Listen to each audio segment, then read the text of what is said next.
Salam. Rəsul, arxanı çevirmə bir. Numamı. Burada deyiblər ki, mən tək kontrabasda. Rəsul. Oo, super. Gəl Rəsulun özü. Rəsul, sənə uğurlar. Sağ olun, çox sağ olun. Çalış ki, Sağ olun, çox. çalış gör nə edirsən də. Məndə. Aha.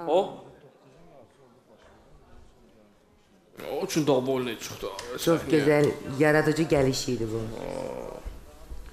Oo. Salam. Salam. Salam. Hər kəsi salamlayıram. Hoş gördük sizi. Necəsiniz? Sağ olun, çox sağ olun. Siz necəsiniz? Biz də yaxşıyıq. Adınız nədir sizin? Rasul Lətifzadə. Rəsul Lətifza. Bəli. Mənim adım Muraddır.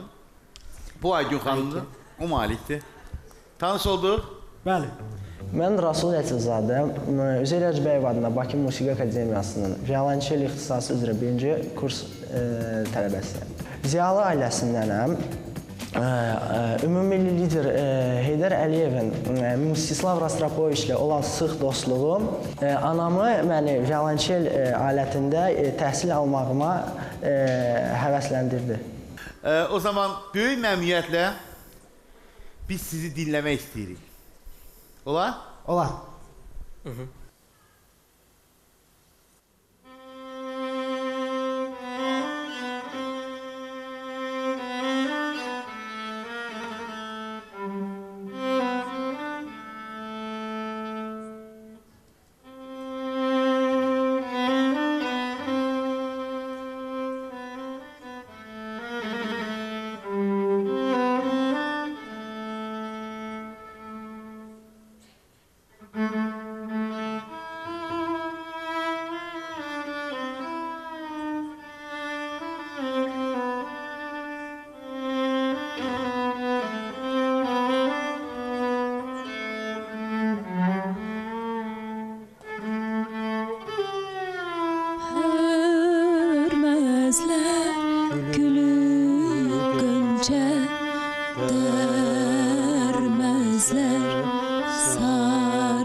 Rəsul.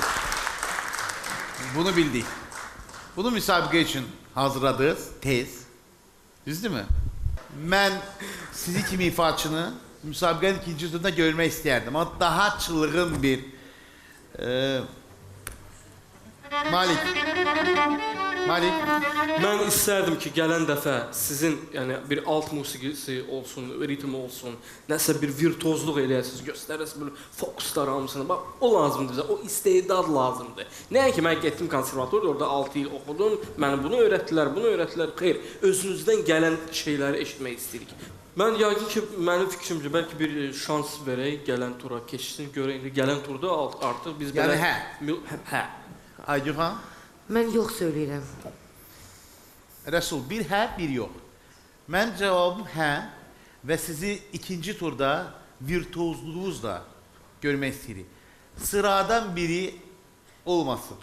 Gözəl istedadınız var, qoy inkişaf eləsin, amma bu layihədə siz həqiqətən də virtuozluğunuzu və qeyri-adi istedadınızı göstərəsiniz. Gələn görüşlərə dək. Sağ olun. Sağ olun. Sağ olun.